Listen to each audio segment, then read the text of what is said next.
Hey there folks, this is Brockchart and I'm back at you with another pop tutorial. This one is Briar Rose from Five Finger Pop 1.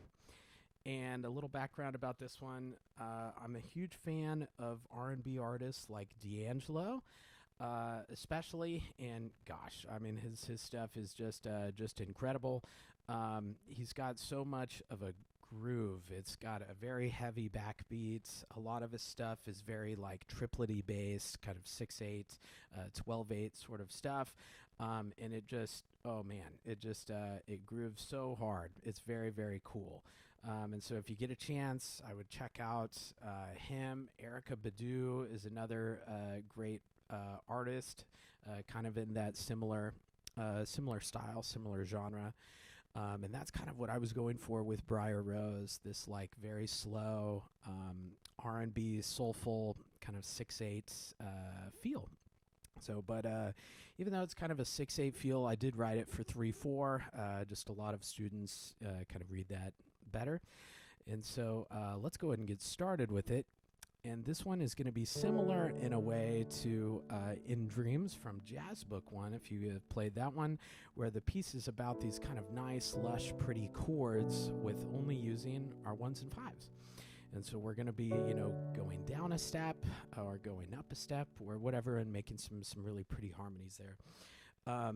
Whenever I give this to a student, I always recommend just playing the vertical chords, both ones and fives, at the exact same time. Oh, and even though that's not what the music says, you got my approval. And so what I mean by that is like this very first measure here, play 1 and 5 in your left, and then 1 and 5 in your right hand. So the first note and the third note in that very first measure, and that really makes like the chord of that first measure. And then I would go to the next one. And then the next one, again, we're just doing 1 and 5 here. And even though this is a little bit different than what the music says, I think it's an excellent strategy for learning this tune, especially just at the very beginning. We get a feel for how it's supposed to sound, the harmonies, and the mechanics for the tune. So those like quarter notes, like the middle ones, like your third finger in measure 1, measure 3, 5, 7, those are just kind of cherries on top, little filler stuff. But I would recommend just getting kind of used to the flow and getting used to the movement there just by taking that out at the beginning. And then, once you feel comfortable and confident there, absolutely add it in. We are going to be using the damper pedal. And so you can, as soon as you hit that left-hand note, go ahead and start moving on to that next one.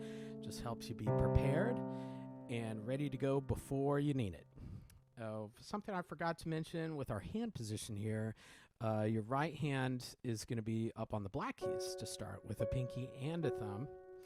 And whenever I have either of those fingers on black keys, I like to go into the key bed a little bit more. It just makes it a lot more comfortable for my hand. And, I don't have to do any weird wrist movements or, make a chicken wing with my elbow. So don't be afraid to go into the key bed a little bit more. I think that that'll be more comfortable for you too. And so very soft, very, very smooth. And so this is how it's supposed to sound. We're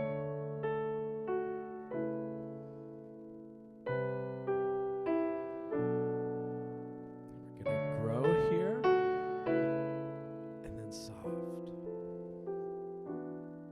And then it's kind of the same thing here. So, and then I'll skip ahead. It's similar stuff. The difference is that we take away the damper pedal right in measure 15, and notice the articulation in that left hand. We have a staccato note, and then we have that in the right hand on, or both hands right on the next measure too, right in measure 16. And so it's a change in texture. Everything up to this point has been very long, very smooth. So this will be, let's see, I'll start from 13.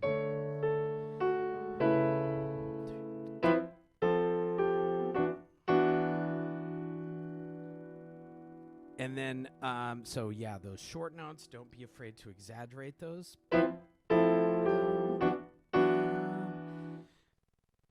And then right in measure 17, we've got some kind of cool, interesting harmonies there where we're kind of switching back from flat keys keys into sharp keys, which is kind of cool. So, and if you get a chance, I would absolutely encourage you guys to check out the play along track. The band is just stellar musicians, and they just do a great job on this piece. And in measure 17, while the pianist is kind of going through these kind of cool chord change, our guitarist has just a face melting solo there that I think you're really going to enjoy. So yeah, definitely try out the play along track that makes that part just really pop. And so yes, like we've talked about before, anytime I have like a pinky or a thumb on those black keys, I like to put my hand into the key bed. And so I'm kind of making almost like this motion, like kind of swapping my hands back and forth. My left hand is up, my right hand is back, and then on the next one I go in a little bit and I kind of swap back and forth there. And it can be helpful just to kind of practice that motion a little bit. I don't know, it's almost like a doggy paddle sort of motion, or like you're going back and forth there. But it's nice that everything is kind of right there, so very little movement right there. And then right here in 23, it's kind of this build. And so we are spreading that left hand out a little bit more. This is going to be C with our pinky and this B flat with our thumb. And again, I have a thumb on a black key, and so I'm going to go into the key bed a little bit more so I don't have to twist my wrist. And this whole section here as we're going up is a big crescendo leading to 26. 26 is the loudest part of the tune. And so I would recommend starting that pickup in measure 22, going into 23, and just practicing right hand. And what's nice about this is that we can play this whole thing only using 1, 2, and 3. And so it's 1, 2, and notice I have a skip between a 2 and a 3, and then I go under and do the same thing. 1, 2, 3, 1, 2, 3. So there's a couple of skips there. I have a skip between a 2 and a 3.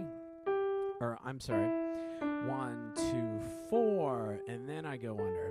So yeah, some students, they can do a 4 there. Some students do a 3. So in the music, I think I left it blank so students can decide on their own. But once you get to this A here, it's 1, skip with a 2, 3, 1, 2, 3, and then you're ready to go with that 5 up on that high C sharp in 26. And remember, everything is building, building, building until measure 26 there. 1, 2, 3, 1, 2, 3, 1, 2, 3.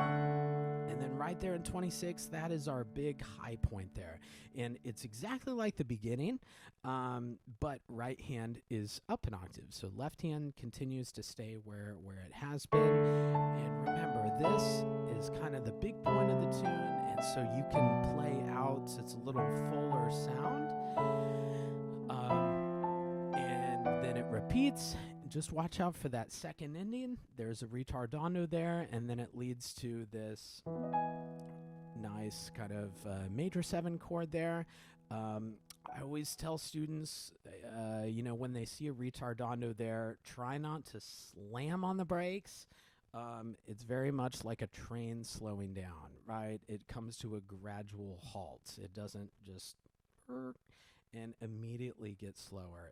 It takes a little bit, right? And that's the way that our music should be with a retardando. So, and here's my retardando here on the second ending, and I slow down.